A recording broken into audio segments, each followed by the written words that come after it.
nos episódios anteriores de Sakamoto Days, Sakamoto acaba descobrindo que quem pôs um peso sobre sua cabeça foi Slur, e que ele está agora contratando assassinos condenados à morte para lhe desviver. Nisso ele começa a sua investigação, ao mesmo tempo que a Order também faz a sua. Order, que é uma organização de alto calibre dos assassinos, já que o Slur está desvivendo vários assassinos. Porém, esses assassinos condenados à morte parecem estar cada vez mais perto dos nossos protagonistas, já que Saul, um deles, encontrou Shin e Lu. Opa! Para tudo aí! Antes de continuar o vídeo, não esqueça de deixar o like, se inscreve aí, dá aquela força pro canal e agora sim, bora continuar pro vídeo. O episódio 13 então começa com um flashback do Shin, lembrando do que o Wu-Tang disse pra ele, né? Justamente só pra explicar como que ele teve essa ideia, como que ele acessou o inconsciente humano. Basicamente, antes de uma ação ser tomada conscientemente, o inconsciente já decidiu ela. Então foi daí que ele tirou esse raciocínio para conseguir burlar a questão dele não conseguir ler a mente do Sol, né? Ele só conseguia ler a intenção. Ele passou a ler o inconsciente e aí a gente volta para o presente, que a gente vê que o Shin despertou uma habilidade bem poderosa, bem interessante, mas ele não a domina ainda. Então ele se sente exausto com isso bem rápido. E logo em seguida a gente vê esta outra personagem, que é a Lu bêbada. Porém, não é qualquer Lu bêbada. É a Lu bêbada mafiosa. E sim, a Lu está bêbada porque ela bebeu etanol. Ela bebeu etanol! Por favor, alguém deixa ela sempre longe de um posto de gasolina, que para ela o posto de Ipiranga deve ser uma adega. E aí o jogo se inverte totalmente, porque na verdade quem acaba apanhando é o Sol. Tanto que ele sai do mercadinho e fala: "Ô, peraí, isso aqui é emoção demais pra minha vida. Táxi, pare aqui e me leve diretamente para de volta da cadeia que eu não aguento mais." Mentira, ele não leva de volta pra cadeia, mas ele quer ir pra longe, quer se isolar, porque ele não quer mais passar por isso. É muita emoção ver os outros é legal, agora na própria vida aí não. Porém, infelizmente o táxi já estava ocupado, e ele achou que seria um cidadão comum, mas na verdade era um dos membros da Order. O membro da Order, no caso, seria o Ryo, e assim, não é mostrado diretamente o que aconteceu com o Saul nessa cena, mas assim, o retrovisor não, né? O vídeo do táxi todo juntado de ketchup, a gente já entende exatamente o que aconteceu aqui, né? No fim, o Shin e a Lu, eles acabam terminando ali as compras no mercadinho, enquanto o grupo de limpeza dos assassinos, que eu não vou lembrar o nome agora, mas eles chegaram lá e vão começar a limpar o lugar, porque obviamente não dá pra ficar tudo destruído. E agora a gente vai pra estrela do episódio, que é a Ozaragi, que foi ali para um templo rezar para que ela encontrasse os seus alvos, que no caso seriam ali os assassinos condenados à morte, que é quem está sendo procurado pela Order, já que ela faz parte dessa organização, desse grupo. E sorte dela que logo em seguida aparece a Dump do lado dela. Sim, a Dump, a mulher que ama tanto seus alvos que acaba penetrando eles. Porque eu amo de verdade. E assim, não subestime a Ozaragi, porque o que ela tem de péssima motorista, ela tem de força e competência para ser assassina. A Dump acaba repetindo toda aquela história que a gente já sabe. Se você assistiu o vídeo anterior, você já sabe. Se você assistiu o episódio anterior também. Porém, a informação nova é justamente que acabam saindo uns espinhos dela. E é justamente por isso que ela acaba penetrando os seus alvos. Aparentemente, ela é algum tipo de Kimimaro. Aí elas dão uma filosofada aí no meio, coisa que tem a ver com Deus, porque existe gente como elas, de que no caso a Ozaragi não é superior a Dump, e a Ozaragi taca o dane-se pra isso e fala: "Mano, você é só uma moça, já eu preciso abater, só preciso dar uma raquetada aqui, ó, pá", e vai por isso. E rapidamente a Dump percebe que, ó, se a Ozaragi não estiver com essa maleta, ela vai estar aqui em situação complicadíssima. Então ela pega a maleta e joga pra longe. Então a luta acaba continuando.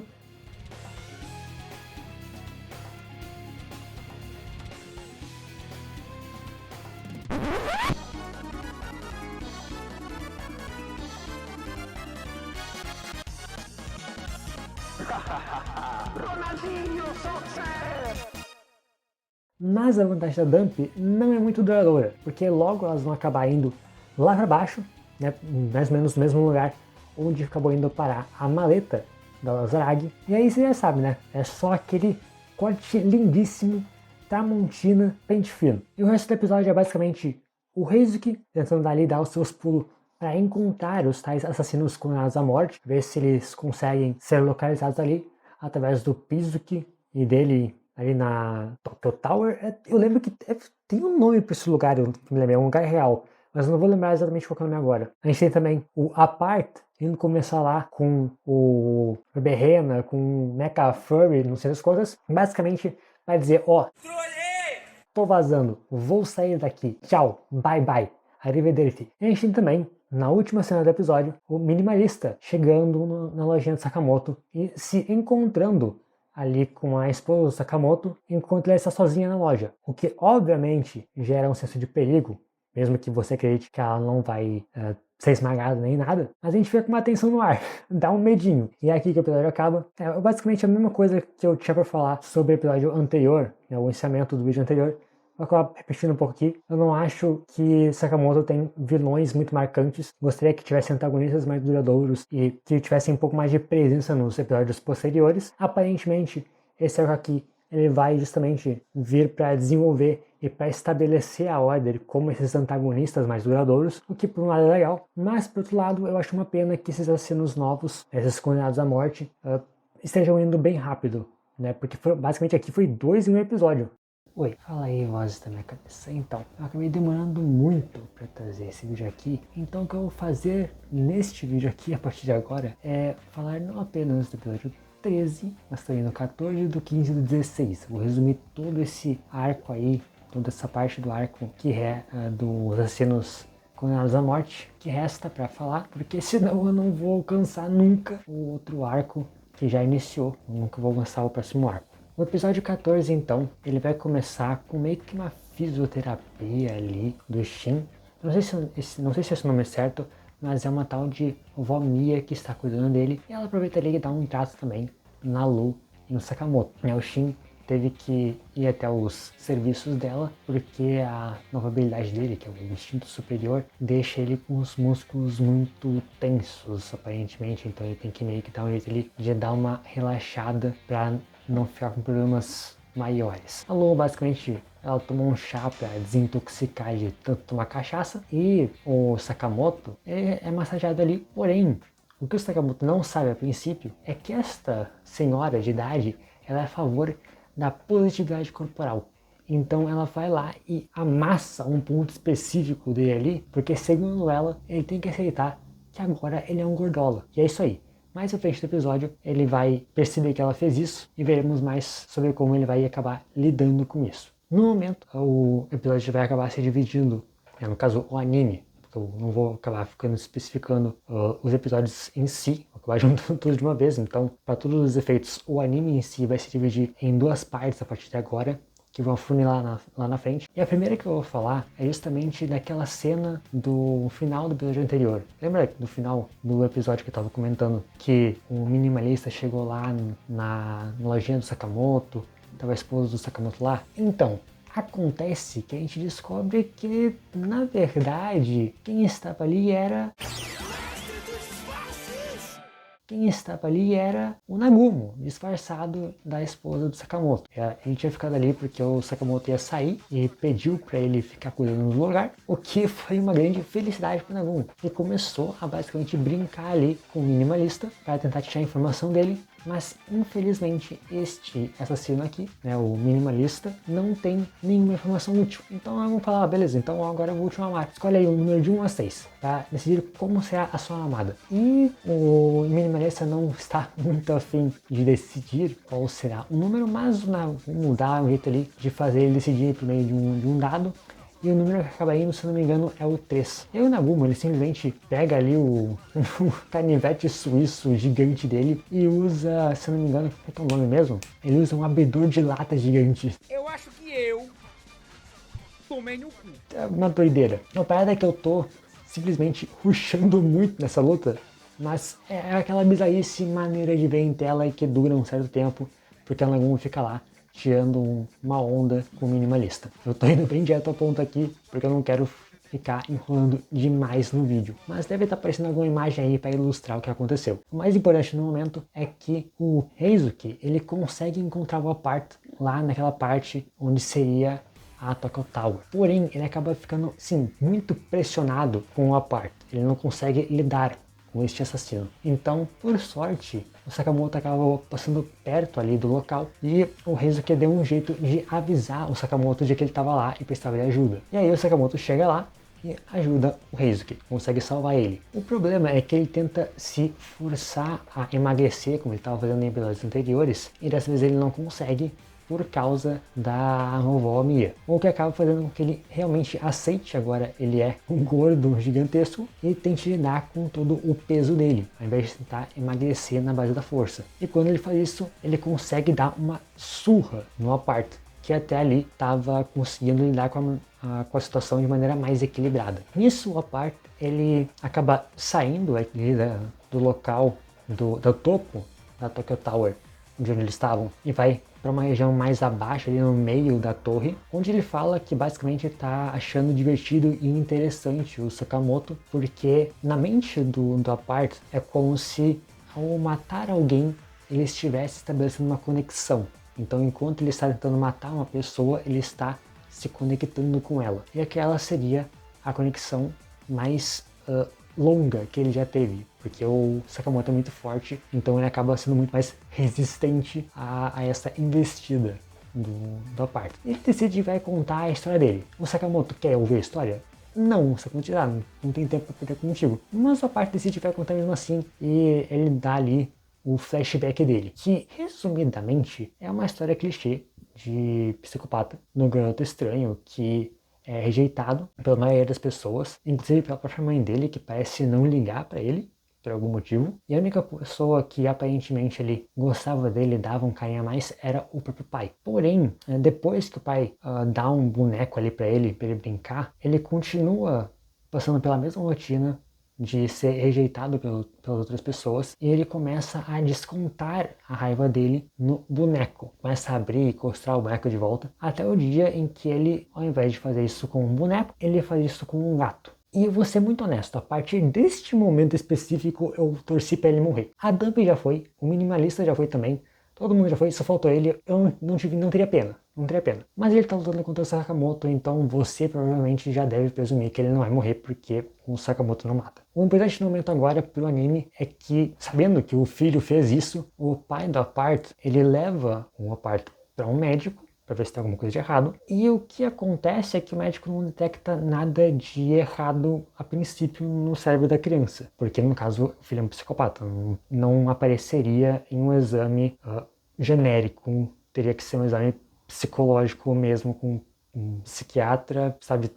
Deve ter algum exame específico para tentar entender isso, mas a parte tá vindo bem pra essa linha de história de personagem. E nesse momento, o pai dele pira, porque obviamente ele olha pro médico e fala, tipo, meu filho esquartejou um gato, isso aí não é coisa de gente normal. E o erro maior desse pai foi olhar pro filho e chamar ele de monstro, porque logo em seguida que o pai dele faz isso, o Apart corta a garganta do pai sem dó nem piedade. E aí termina o flashback dele e a gente volta pro presente, onde o Sakamoto basicamente olha pra ele e tenta falar, meu amigo, tô falando besteira. Não é assim que você se conecta com as pessoas, né? Quando você mata alguém, você corta essa conexão, né? Ele tenta começar a redimir o Apart, o que não dá muito certo a princípio, e a Tokyo Tower ele começa a cair, porque o Apart, se eu não me engano, se eu bem me lembro, ele usa os fios para cortar as bases ali da torre, mas o Sakamoto consegue pegar e ficar segurando ali, justamente equilibrando a torre com o peso dele. Mas, felizmente, antes que a situação piore,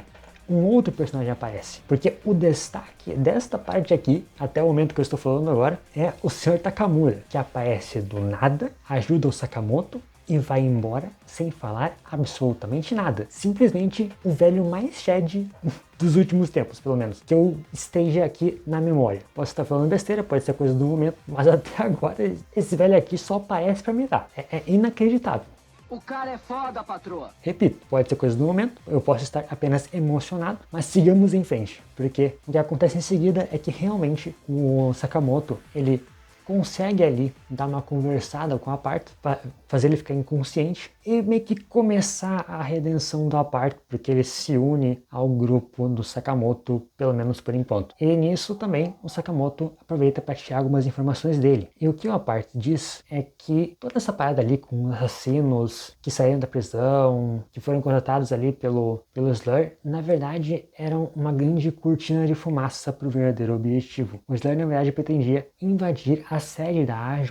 E é aqui que a história basicamente se afunila de novo, né? O Nagumo, ele percebeu que tem alguma coisa errada em toda a treta, mas ele não percebeu especificamente que é lá na AJ que vai ter um ataque. Porém, o Sr. Takamura tá indo para lá, e o Sakamoto também. Contudo, entretanto, todavia, infelizmente, antes que eles cheguem na sede da AJ, o Slur e a turminha dele, que é composta ali pelo Gaku, que é um jovem ali, um novo personagem, e como é que é o nome mesmo? E o Uda, que é um infiltrado que estava lá dentro, começam a fazer uma chacina.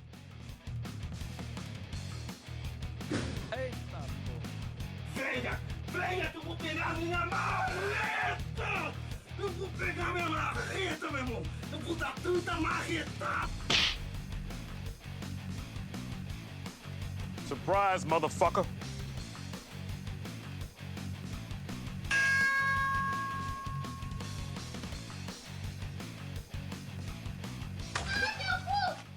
Todo mundo começa a morrer. É claro que uma hora o próprio, como eu falei, o Takamura e o Sakamoto chegam lá para impedir que o dano seja ainda maior. Mas o que é que tá falando, hein? Eu ainda continuo dando no couro de dia e de noite! Porém, infelizmente, o dano já havia sido gigantesco, então, de uma forma ou de outra, o plano do Slur acabou se concretizando. Eu não preciso nem dizer que o Takamura chegou lá para mitar. Toda cena que ele aparece, ele simplesmente tem que ser incrivelmente foda, mas o que eu acho mais interessante de botar de informação aqui nesse vídeo é que o Slur, ele teve o seu nome revelado, né? O nome original, que é Uzuki, que não me diz nada, mas aparentemente diz muito para o Sakamoto, que vê nele um antigo parceiro, um antigo companheiro aí de assassinatos, que provavelmente deveria estar morto pelo próprio Sakamoto, se eu não estiver viajando muito, se eu estiver aqui pegando uma coisa e lembrando completamente errado. No fim, os dois lados acabam tendo danos bem consideráveis, então o Sakamoto vai precisar ir para o hospital e o grupo ali do Slur vai precisar se retirar, inclusive o próprio Buda acabou falecendo no processo, então vai o Slur e o Buda se recuperar em algum lugar muito distante e o Sakamoto acaba indo para o hospital, onde vai ter duas coisas importantes para comentar. A primeira sendo a visita do Nagumo e do Ryo, que vai servir para apresentar uma nova personagem, que é a Akao. No caso, ela é citada, é dito que ela existe e isso vai ser importante para o próximo arco, então guardem esse nome. E a segunda coisa importante também tem a ver com a visita do Ryo e do Nagumo, porque o Ryo, durante toda uma tretinha ali que acontece no hospital, ele acaba revelando para o Sakamoto que, olha, se eu quisesse ter mais informações do Slur e por que de repente um cara que deveria não estar vivo está vivo, eu iria até a CCJ, que seria, no caso, aquele colégio de assassinos. E é esse o objetivo do Sakamoto agora, esse é o objetivo do próximo arco. Eles vão se infiltrar no colégio de assassinos, já que eles não teriam uma faixa máxima de idade, tipo, o Sakamoto ser um adulto não impediria ele de ir para lá como um aluno. E agora sim, o vídeo acabou. Deu mais uns 20 minutos de arquivo bruto. Eu não sei nem mais o que dizer, eu não sei como encerrar esse vídeo, porque simplesmente eu fico feliz que novos personagens estejam surgindo e que tenham tido cenas tão legais nesses episódios. É o que eu já disse outras vezes em outros vídeos de Sakamoto Days. Ele não é minha nossa que produção absurda, mas tem algo bom aqui. Tem algo que é divertido de acompanhar. E por mais que às vezes dê uma desanimada, o anime conseguiu pelo menos me recuperar bastante nesses últimos episódios que eu acabei citando, embora eu tenha comentado eles de forma muito rápida para botar no vídeo. Então, se você tiver a oportunidade de repente assistir a esses episódios e presenciar isso, eu recomendo que você faça isso, porque vai ser uma experiência totalmente diferente do que assistir este vídeo aqui, que você passou por isso de forma muito acelerada. No próximo arco já chega personagens que aparentemente vão ficar e que são personagens legais. Eu fico feliz que sejam personagens legais, que eu quero ver em tela, e eu acho que por enquanto é isso que eu teria para comentar no geral. Os próprios vilões eu acho que devem começar a aparecer um pouco mais. Eu imagino, eu espero que sejam mais trabalhados ali o grupinho do Slur. E, bom, se você assistiu o vídeo até aqui, eu agradeço. Se você puder deixar o seu like aí embaixo, eu agradeço também. Comente o que você achou, tanto dos episódios quanto do vídeo, quais são suas impressões. E eu vejo você que estiver me assistindo em qualquer vídeo que eu acabar postando por aqui.